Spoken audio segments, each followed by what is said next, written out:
ExpressVPN update. How to update ExpressVPN. Now, if you've been using the ExpressVPN app for quite an amount of time, you've been facing issues, the best way to fix them is to simply search for an update, right?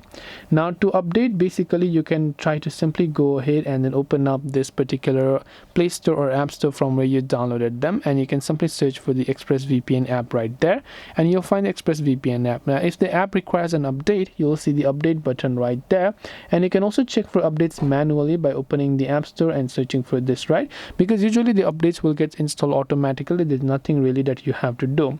You can also, if you're talking about updating ExpressVPN on your router, you can sign into your router dashboard, select advanced settings or software update, toggle install available updates and daily add this, and then just click the save option.